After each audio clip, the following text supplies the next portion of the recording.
Mi tema de esta mañana, al considerar un paso más en el credo de los apóstoles, es la afirmación cuando dice, creo en la Iglesia Universal, o como dice la versión original, creo en la Santa Iglesia Católica. Vaya frase. Hasta aquí los autores de este credo se han enfocado en la persona de Dios Padre con todas sus perfecciones y su poder en la creación. Se han enfocado en la persona del Hijo. Ahora viene el Espíritu Santo, pero ahora la Iglesia. Parecería que no está a la altura de la ocasión esa frase. Y sin embargo, aquí hay uno de los temas más gloriosos, que si ustedes y yo pertenecemos a la Iglesia de Jesús, entonces realmente tenemos razones para estar gozosos y felices en esta mañana. Porque, como vamos a ver, el tema de la iglesia es algo muy cercano al corazón de Dios. Vamos a comenzar corrigiendo algunos errores, si me permiten. Si yo digo la palabra iglesia, ¿en qué piensa usted? Creo que la mayoría de las veces la gente piensa en el edificio. Estamos muy acostumbrados a hablar, te veo en la iglesia, te encuentro el domingo a las 11 en la iglesia, y dando a entender este edificio donde estamos reunidos aquí en la esquina del Freeway 210 y la avenida Lake. Para otros, piensan de la iglesia en términos de propiedad. Escucho a creyentes que me dicen, yo voy a la iglesia del pastor Rodríguez, yo voy a la iglesia del pastor Romero, y así nos dicen como que si los pastores fuéramos dueños de la empresa, algo que está muy lejos de ser así. Otros le llaman la iglesia cualquier movimiento religioso que tenga, aunque sea un perfume distante a cristianismo. Dicen, los testigos se juntan en la iglesia los sábados. Los mormones andan y qué lindos edificios que edifican, qué lindas iglesias que tienen. Y sospecho que este vocabulario no nos ayuda a comprender algunas verdades, que son las del Nuevo Testamento, acerca de lo que es la verdadera iglesia. Ahora, cuando uno pone una frase como la iglesia, sale en la mente disparada en 1000 direcciones distintas. Porque cuando hago el credo dice, creo en la Santa... ¿Cómo dice? No, en la Madre no, Creo en la Santa Iglesia Católica. ¿Qué tenían en mente aquellos hombres que plasmaron este documento? Y es por eso que los quiero llevar, una más adelante, David, a pensar en el momento que el credo fue escrito. Miren, si ustedes y yo en el momento que el credo fue escrito hubiéramos visitado la ciudad de Roma, por decir, y le hubiéramos preguntado a algún habitante, dígame, ¿dónde hay una iglesia aquí? Nos hubieran mirado y hubieran dicho, ¿de qué está hablando usted? No hubieran entendido nada. ¿Por qué? Porque no había en ningún punto del mundo de aquel entonces un edificio como este, donde estamos reunidos hoy, que diga dedicado a Jesucristo. No había templos. La iglesia era un movimiento de personas que se había iniciado por la obra de Cristo y que tenía muy mala reputación. Los judíos fueron los primeros en perseguir a los primeros cristianos porque decían que eran una secta. Después Nerón, un día que estaba loco, declaró que el cristianismo era religión ilícita. Y después, un poquito más adelante, los emperadores romanos sacaron ciudadanía argentina.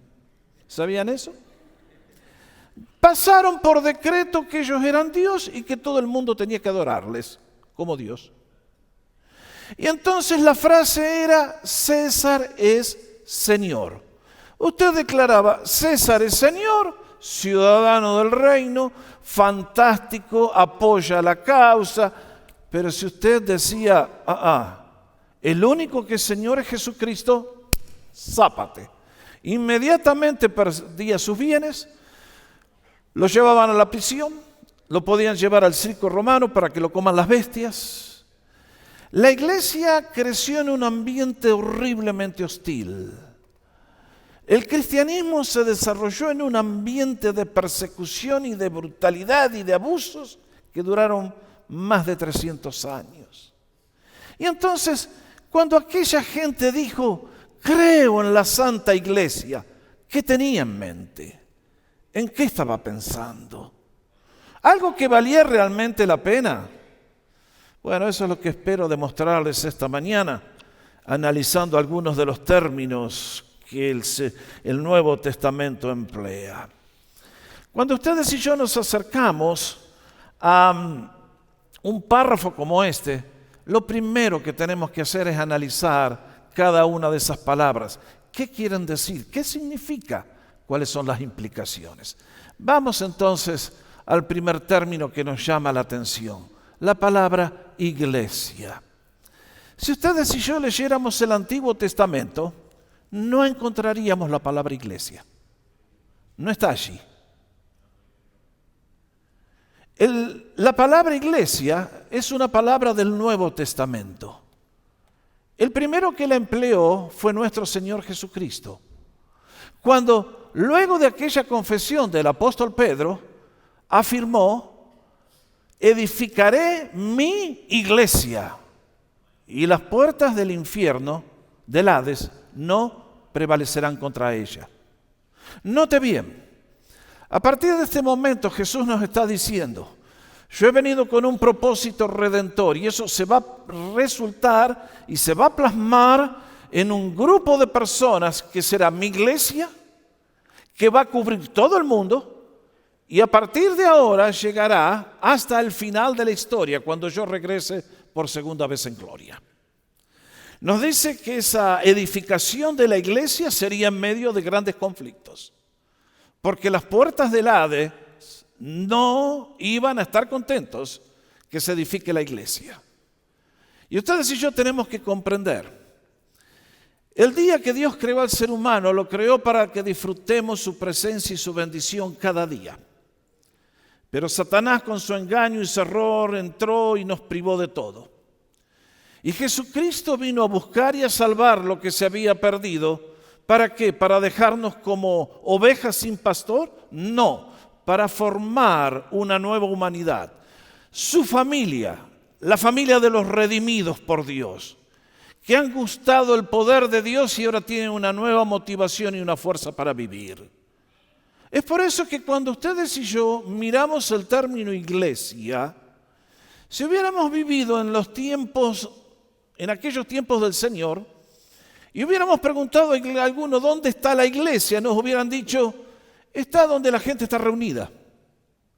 Porque en griego quería decir la asamblea de las personas. Y si la miramos más exactamente, lo puse ahí en griego para que ustedes tengan una idea, que hay dos palabritas juntas en una. Cuando ustedes ven en griego la E y la K, quiere decir fuera de. Lo que quiere decir eso es que la iglesia es un grupo de personas que ha sido llamado afuera de algo que es mayoritario para ser algo exclusivo, en este caso del Señor. Él nos ha llamado a sus hijos que antes pertenecíamos a la humanidad controlada por Satanás para que ahora le sirvamos a Él. Por lo tanto, en la asamblea es el grupo de personas que Cristo ha traído hacia sí por su obra en la cruz del Calvario. Ahora, noten bien que la iglesia son personas. Es un grupo de gente que ya voy a explicar cuál es la razón que los une. Pero la iglesia no es un edificio. Esto es la capilla, esto será un templo, será un santuario, llámele como sea. Pero la iglesia son seres humanos que han sido redimidos por Jesús. No se olvide. Lo otro que quiero afirmar es, de este párrafo tan notable, surgen tres cosas que quiero mencionar. Que la formación de la iglesia es la obra primordial de Jesucristo. Él murió para ser nuestro Salvador, ¿con qué fin? Hace un instante lo dije, formar un rebaño de ovejas que se pierden, no. Vean ustedes. Acá hay una afirmación notable que hace el apóstol Pablo, donde nos cuenta cuál es el propósito por el cual la iglesia ha sido formada. Está hablando del matrimonio y a nosotros los damos, nos dice, maridos, amen a vuestras mujeres, así como Cristo amó a la iglesia y se entregó a sí mismo por ella. Primer principio, la iglesia existe porque Cristo amó a su pueblo y se entregó por nosotros. Dice, con el propósito de santificarla, habiéndola purificado en el lavamiento del agua por la palabra. Este es el medio principal por el cual Dios hace su obra. La palabra de Dios explicada y vivificada por el Espíritu Santo. Y noten bien, a fin de presentársela a sí mismo una iglesia gloriosa, que no tuviese mancha ni arruga ni cosa semejante, sino que fuese santa y sin mancha. ¿Qué está diciendo el Señor aquí? Que todos los creyentes en Cristo Jesús somos como una novia que un día será entregada a su esposo, que en este caso es el Señor Jesús.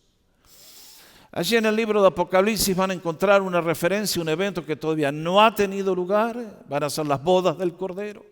Ese día será el día de la gran victoria del Señor y nosotros los creyentes reinaremos con Él. Y nos dice, será como un casamiento.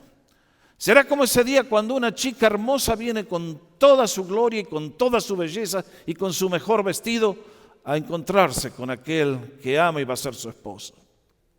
Ahora acá dice, de la misma manera, Dios está trabajando para presentarse a la iglesia a sí mismo.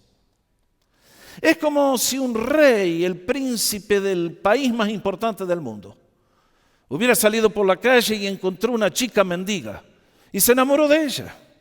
Y esa chica no tiene ni cultura, ni plata, ni nada, y si le dijeran nos vamos a casar, tiene harapos de mendiga. Pero este rey poderoso, rico y generoso ha tomado esa criatura y se va a casar con ella, y cuando entre por esa puerta va a ser la chica más resplandeciente, con la gloria más abundante y con la belleza que desborda. Eso es lo que dice Jesús. Él está trabajando en presentarse la iglesia a sí mismo. Ustedes y yo somos unos miserables eternos. Dios no es miserable. Te trata a ti como el partícipe de su gloria y está trabajando para llevarte a ti y a mí con toda nuestra miseria para ser su esposa. ¿No le pueden dar una gracia al Señor de vez en cuando? Avívese, hermano. Así que es algo que el Señor está trabajando con toda su grandeza y nosotros algún día lo vamos a comprender. Ahora nos cuesta mucho. Para eso tenemos la palabra que nos bendice. Segundo principio que saco, que la iglesia es una obra muy costosa para Dios, ya que ustedes y yo que conocemos a Jesús no tenemos derecho a ser parte de ese plan, pero entramos porque hemos sido comprados por la sangre de Cristo.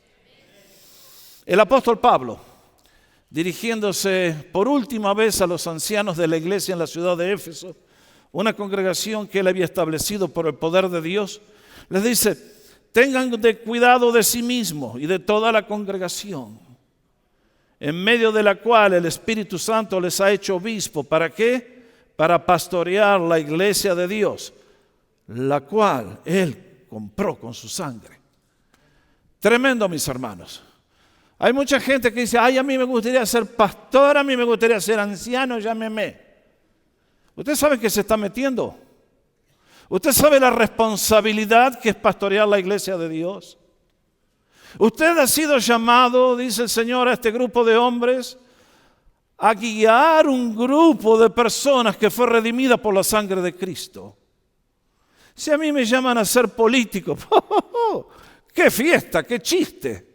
Vean la soap opera, la comedia que estamos viviendo en estos días con los candidatos. Claro, es el país. La iglesia del Señor vale más que todo el país de Estados Unidos y el mundo entero. ¿Por qué? Porque fue redimida por el Señor a costa de su propia vida. Mi hermano, nunca se olvide. Si usted pertenece a Cristo, tiene el privilegio más grande de su vida. Es un privilegio ser cristiano. Dios no se lo concede a todos.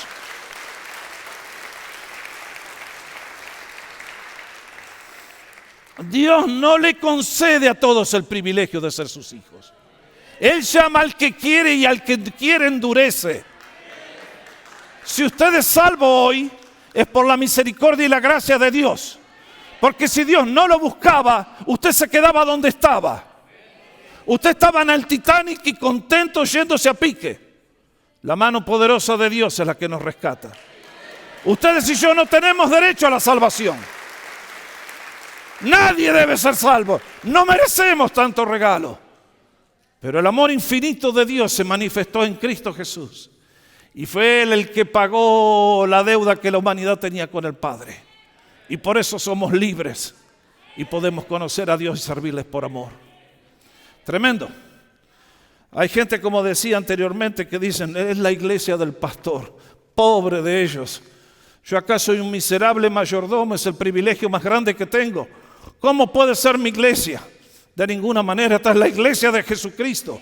Y todos tenemos el privilegio de ser parte de ella y construirla.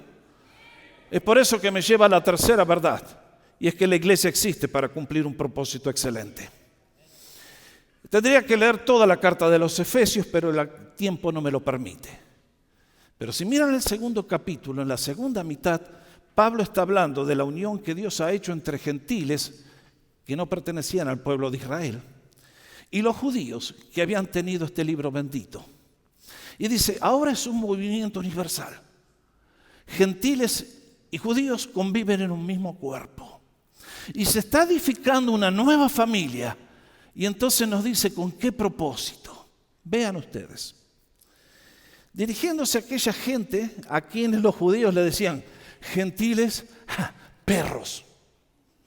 Y Pablo les dice, no, vean, ustedes ya no son ni extranjeros ni desconocidos, eso quiere decir la palabra advenedizos, sino conciudadanos de los santos, miembros de la familia de Dios. Eso es la iglesia.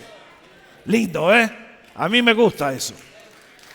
Edificados sobre el fundamento de los apóstoles y profetas, siendo la piedra principal del edificio Jesucristo mismo, en quien todo el edificio bien coordinado, dice, va creciendo para ser ¿qué?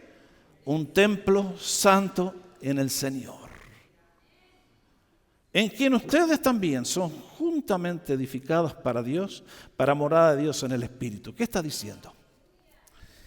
Que a medida que un creyente acepta al Señor, se une a otro creyente que acepta al Señor y se agrega otro y otro y otro y otro, se comienza a hacer un edificio espiritual, un templo invisible pero real y poderoso, en el cual el Señor quiere venir a morar por medio de su Espíritu.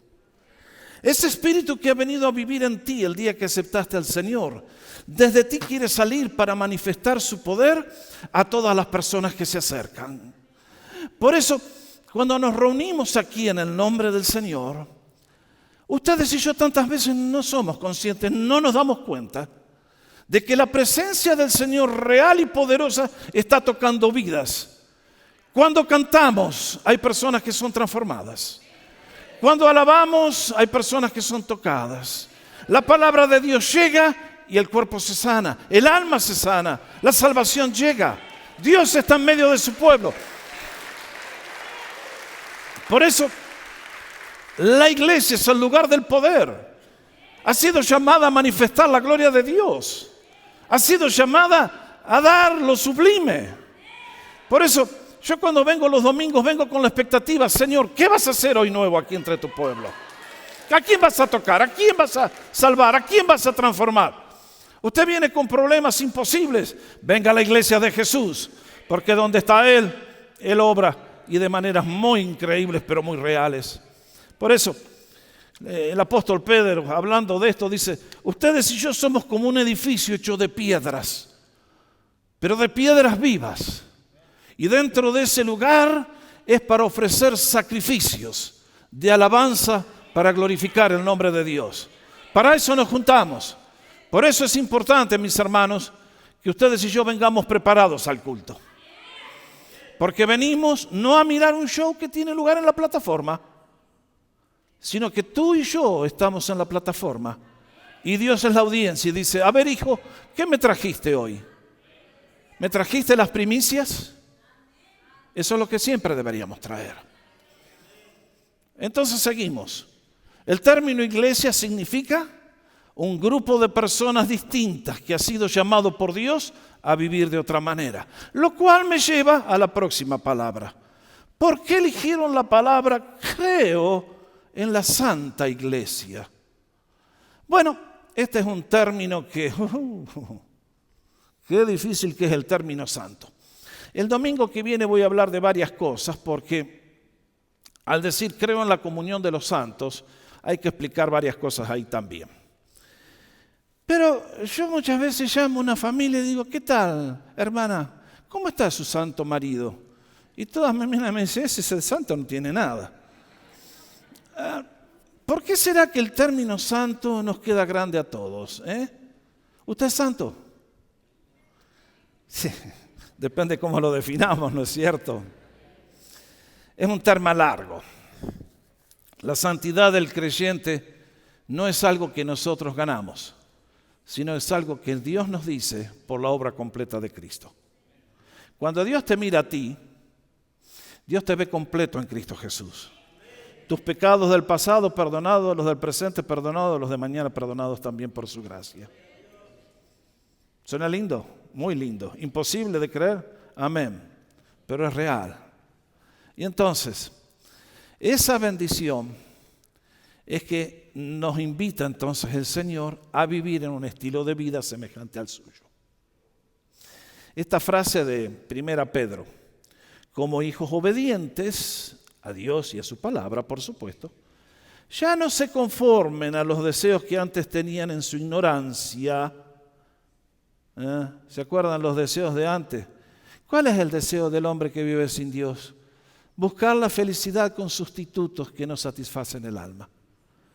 Y al final piensan, ay, soy un cerdo, como manzanas y ya estoy bien. Y mientras tanto se lo están llevando al degolladero. Y piensan, ay, yo vivo de acuerdo a los deseos. Ay, el cuerpo me pide.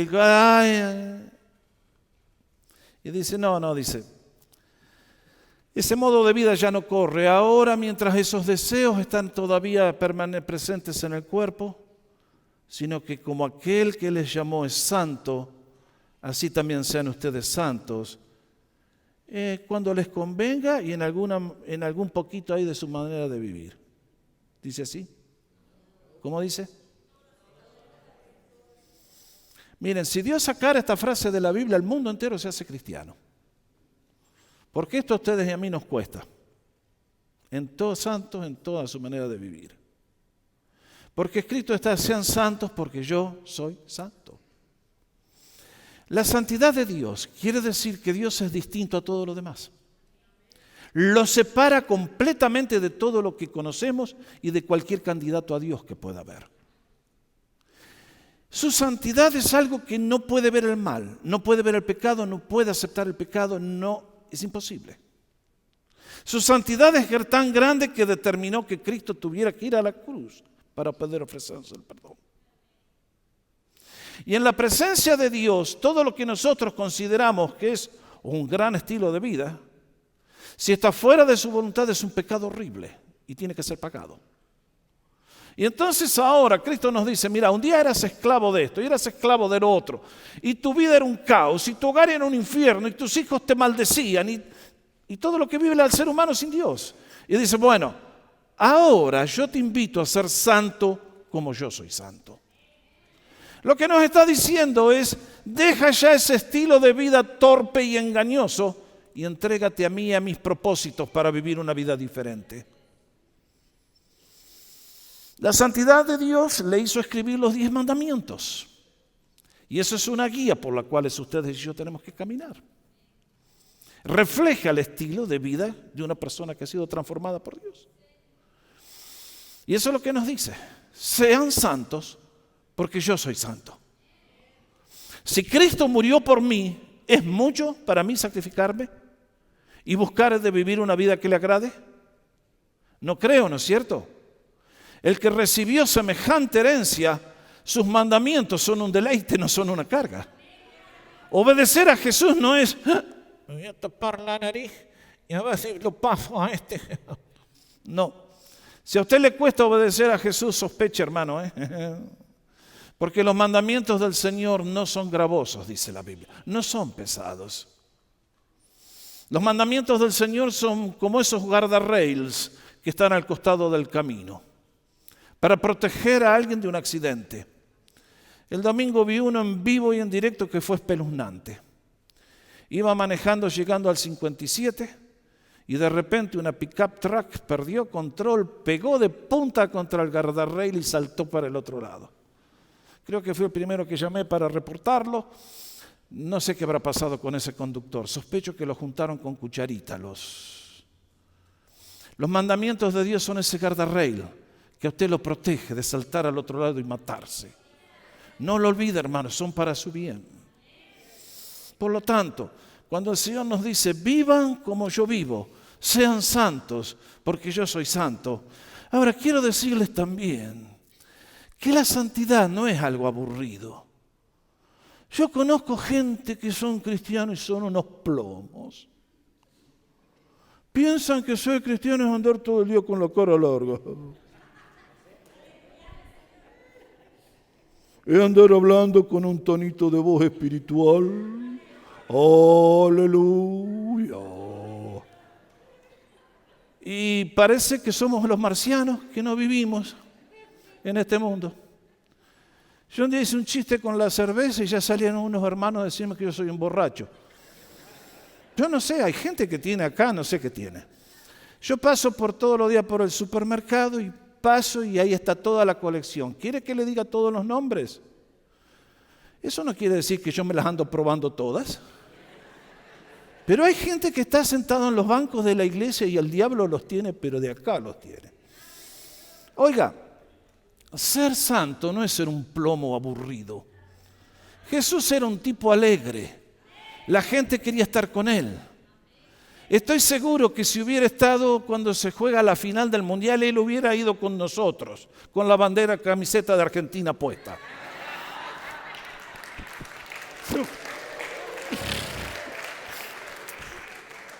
El Señor no era un aburrido. Mucho hemos sufrido haciendo creer que el cristianismo es no eso, no lo otro. Cuidado con aquello. No, queridos. Jesús era un tipo alegre. La santidad de Dios no es un plomazo. Así que cuando Él nos dice, bueno, ustedes sean santos, en fin. Por ahí vamos. Próxima palabra. Cuando escribieron el credo pusieron, creo en la Santa Iglesia Católica. Esta palabra católica es lo que ha espantado a muchos evangélicos de usar el término, el credo en sus cultos. ¿Por qué? Porque no han entendido lo que significa la palabra. La palabra católica, ¿qué significa? Universal.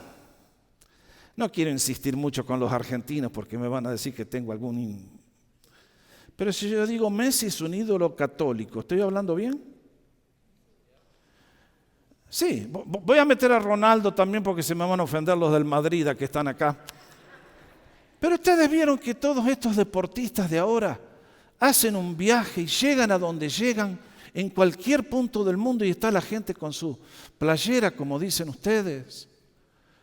¿Vieron esa noticia que salió hace cuánto, 2 o 3 semanas de un chico que en Irak lo detuvo la policía, estaba cargado de explosivos a punto de volarse y tenía puesta la camiseta de Messi?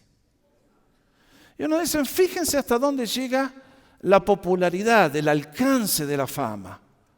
Cuando los creyentes dijeron, creo en la Santa Iglesia Católica, estaba hablando de una iglesia genuina, verdadera, una iglesia que comenzó en Judea y se extendió por todo el mundo y cada vez va más lejos y ha penetrado todos los estratos sociales y ha transformado países. Y es por eso que cuando el apóstol Pablo, otra vez hablando en Efesios, nos dice ¿Qué es la iglesia? Nos dice que es un movimiento que está unida por una serie de convicciones preciosas. ¿Cuáles son ellas? Somos un cuerpo. Hay un solo espíritu. Un Señor, una fe, un bautismo, un Dios y Padre de todos, el cual es sobre todos y por todos y en todos. Madre mía, tanto hay para analizar en esta frase. Pero lo que nos está diciendo es este. Cuando yo veo la luna, es cuarto menguante y es la luna. Es medio creciente y es la luna. 3/4 y es la luna. Y luna llena y es la luna. Y con la iglesia es exactamente igual. Puedo estar en Indonesia, puedo estar en Pasadena, puedo estar donde sea. Pueden reunirse en el bosque, pueden reunirse en un mall, pueden reunirse en una escuela, pueden reunirse en un parque, pueden reunirse en cavernas. Es la iglesia del Señor. ¿Qué es lo que nos une? La persona de Cristo. Es un mismo Dios Padre que nos dio a su Hijo. Y hay un solo Espíritu que aplica la palabra a nuestra vida. Y es un solo cuerpo. Ustedes y yo lo hemos vivido. Yo salí un día de mi país, llegué a un lugar donde nadie me conocía, caí a la iglesia y me trataron como si fuera un familiar que conocen de toda la vida. ¿Por qué? Porque es la familia de Dios que ama con el amor de Jesús. Y la iglesia verdadera no está separada ni por lenguaje, ni por cultura, ni por raza, ni tantas cosas que los hombres fabricamos. Es la verdadera humanidad. Es por eso que la iglesia de hoy está diseminada en todo el universo. Ahora, les cuento esto rapidito, ya que nunca, a veces uno tiene la oportunidad. ¿Qué pasó en estos últimos 2000 años? Les dije, cuando el credo fue escrito, había una sola iglesia, un solo tronco. Un solo tronco que venía directamente de los apóstoles y de los profetas y que traía la verdad de Dios. Y esa iglesia comenzó a crecer en todo el mundo. Era una iglesia pobre, perseguida, no había templos. Cada congregación se juntaban ellos bajo la dirección de un pastor. No había una jerarquía eclesiástica que controlara, porque al que lo agarraban de jerarca, a la horca, a la muerte iba. Y nadie quería ser candidato para esa posición. Pero después el diablo en su astucia, en lugar de atacar, pasó a pararle la espalda a los creyentes. El cristianismo pasó a ser la religión del Imperio Romano. Y entonces, hasta ese momento no habían tenido templos. Los templos pertenecían a los paganos. Ahí se adoraba a Venus, a Zeus, a Diana, a Marte, a Júpiter. Y cuando los sacerdotes se dieron cuenta que el emperador romano les cortaba el sostén económico, dijeron, ahora nosotros somos los cristianos. Hermanos, vengan acá, estos son los templos cristianos. Y todos esos ídolos que están ahí son los que van a interceder por ustedes. Y aquí los cristianos de aquel entonces compraron. Y ahí empezó la prostitución de la fe. Ahora se mezcló Babilonia con lo que era la verdad. Y entonces comenzaron a sucederse las cosas. Y recuerden, Satanás siempre está buscando infiltrar a la iglesia, como vimos en la parábola del trigo y la cizaña. Cristo siembra el trigo, el diablo viene y siembra cizaña. ¿Dónde? Dentro de la iglesia, dijo el Señor. Y no podemos salir a querer separar porque nos podemos equivocar, dijo el Señor. Dejen que crezcan juntos. Después yo me ocupo al final. Y entonces, de a poquito, el diablo fue llevando a la iglesia en direcciones que jamás nos hubiéramos podido imaginar. El obispo de Roma comenzó a crecer en influencia, comenzó a extender, y muy pronto hubo cristianos que dijeron, de esto no podemos pertenecer, y hubo un grupo que se abrió. Le dicen ortodoxos griegos. Y otro se abrió después, ortodoxos rusos. Y otros por acá se fueron abriendo porque dijeron, esto no es la iglesia de Jesús. Esto es una gran ramera que se ha prostituido. Y cada vez más iban pasando los siglos y cada vez más el alejamiento de la palabra de Dios.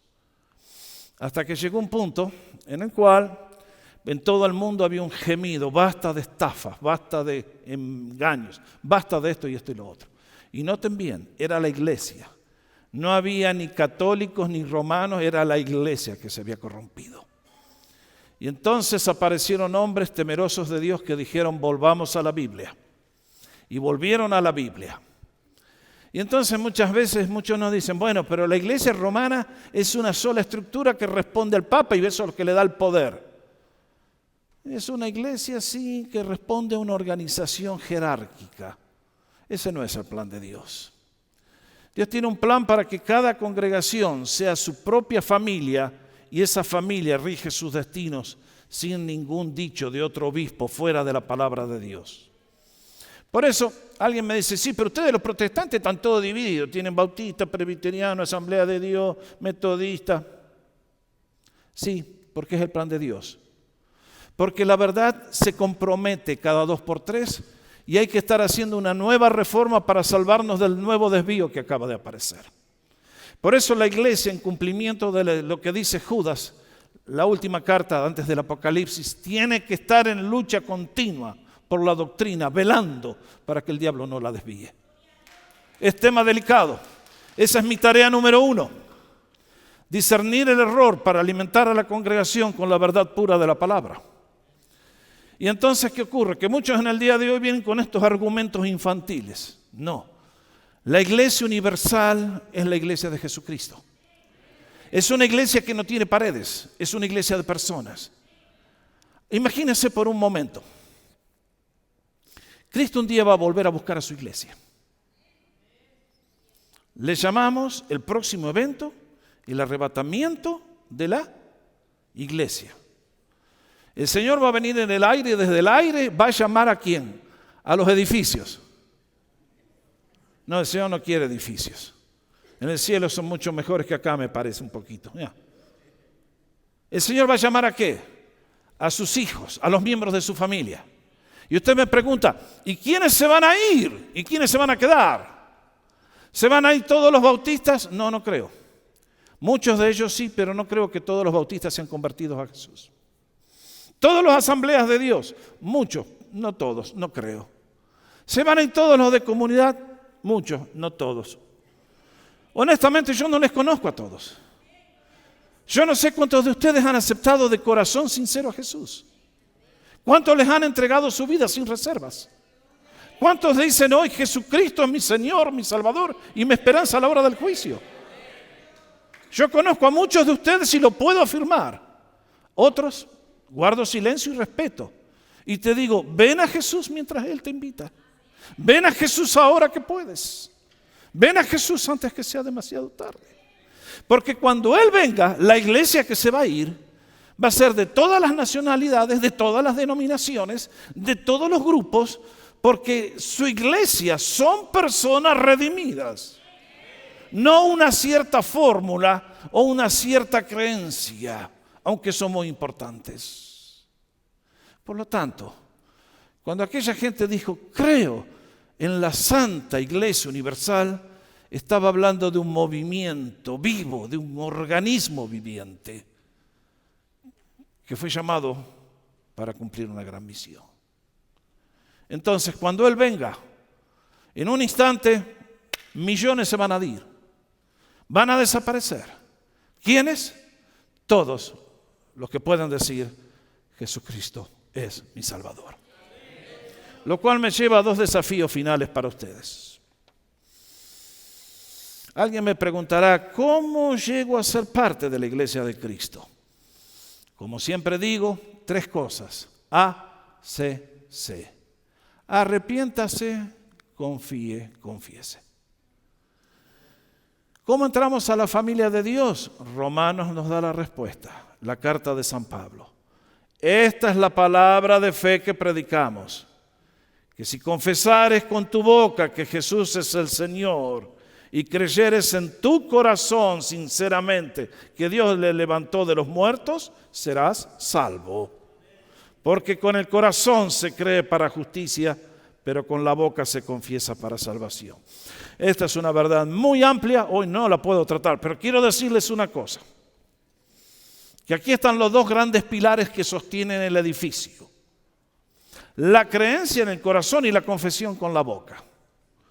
Si usted ha nacido de nuevo por el poder de Dios, lo va a confesar a todo el mundo. Si usted no conoce a Jesús, ¿qué va a confesar?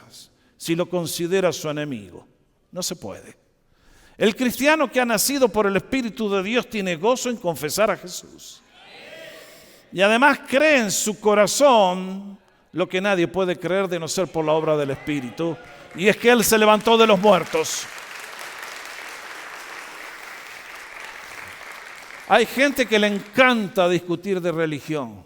Dejémoslos que pierdan su tiempo discutiendo.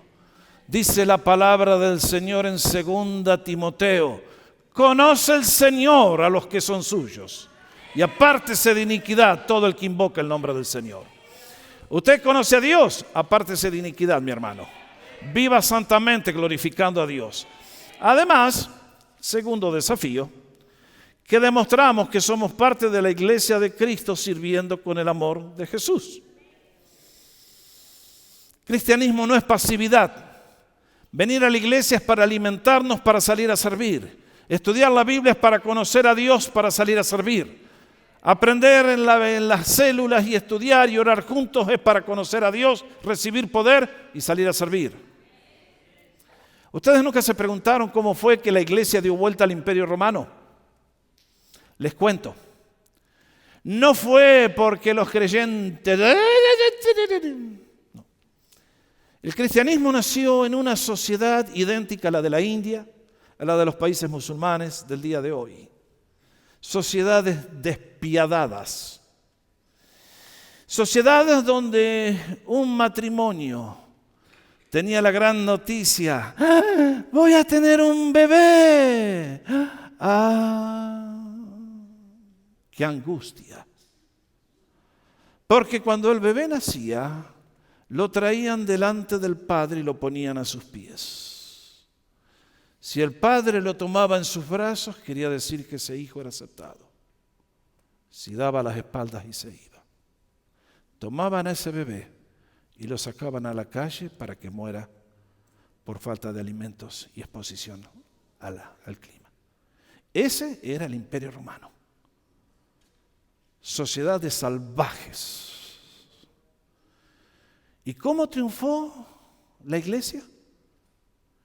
Recogiendo esos bebés que otros venían y los recogían y los criaban a una niña, ¿para qué? A ver, ustedes que conocen la doctrina de la evolución, ¿cuánto hemos evolucionado? La tomaban para que sea una mujer en un prostíbulo. Y a los chicos, si los tiraban al circo romano como gladiadores. Y la iglesia comenzó a tomar esos niños y se formaron los primeros orfanatorios. Y en el lugar donde se juntaban los hermanos comenzaron a criar a aquellos niños por amor a Jesucristo. Y ellos fueron después los que iban a guiar a la próxima generación. Y hasta el día de hoy, la iglesia de Jesucristo es la fuerza más poderosa para la transformación, para el bien de la raza humana. Si usted ha estudiado su historia, ¿me puede decir quién formó los hospitales? Si usted ha estudiado la historia, ¿me puede decir quiénes fueron los mejores investigadores para descubrir la cura de las enfermedades? Si usted conoce la historia, ¿me puede decir quiénes fueron los que formaron la primera escuela y la primera universidad? Ha sido la iglesia del Señor. A donde la iglesia del Señor llegó, fueron transformados caníbales en santos. La oscuridad en luz, la muerte en vida. Cuando el credo dijo, creo en la santa iglesia del Señor, estaban haciendo la afirmación más grande que se puede hacer. Yo con orgullo esta mañana puedo decir, creo y soy parte del movimiento de Cristo. ¿Puede decirlo usted? Si no lo puede decir, usted pertenece al reino de Satanás y las tinieblas. Usted está acá para destruir. Usted está aquí para maldecir. Deje de vivir bajo maldición. Pásese a la única familia ganadora, la familia de Jesús. Se llama la iglesia. Y es por eso que en este día, al analizar esta declaración tan hermosa, uno no puede decir gracias, Señor, gracias. Es toda tu sabiduría infinita, es todo tu plan, es tu gran privilegio. Gracias que un día me escogiste en Cristo Jesús y ahora soy parte de tu familia. Y ayúdame a serte fiel y a declarar tu gloria por donde quiera que vaya. Ahora, mis hermanos, no se olvide, una fe pasiva no es una fe que salva. Si usted ha sido salvo, es hora que se ponga en acción para demostrar que su fe no es una fe muerta. Haga algo por el Señor. Redima su tiempo, no deje escapar las oportunidades. ¿Qué le puedo decir? El Señor Jesucristo dijo, un mandamiento nuevo les doy, que se amen los unos a los otros. Que como yo les he amado, así también se amen los unos a los otros. En esto conocerán todos que son mis discípulos, si se tienen amor los unos por los otros. Esta es la prueba final. Doy gracias por tantos cristianos fieles que por amor a Jesús sirven, dan sacrificialmente, hacen. Y mis hermanos, sigamos adelante, perseveremos. La batalla pronto terminará. La carrera llegará a su fin. Y del otro lado habrá un Salvador poderoso que te espera con una corona de gloria para darte a todos aquellos que le aman y esperan su venida. Y mientras tanto, dejemos que el mundo tire sus piedras, que tire sus burlas y sus críticas. Un día delante del tribunal de Cristo comprenderán la locura que cometieron. En el día de hoy sigamos adelante con pie firme y paso seguro. Nuestro capitán va delante nuestro. Nuestro Salvador está con nosotros. Vamos entonces. Vamos a servir a Jesús. Y vamos a hacerlo cada día donde el Señor nos ha colocado y vamos a colaborar con su obra en el lugar donde nos ha puesto. Este es nuestro privilegio. Sí, yo creo en la Iglesia Universal. Creo en esa iglesia que fue redimida a costa de la sangre del Señor y en el día de hoy es un grupo de personas, de pecadores salvos por gracia.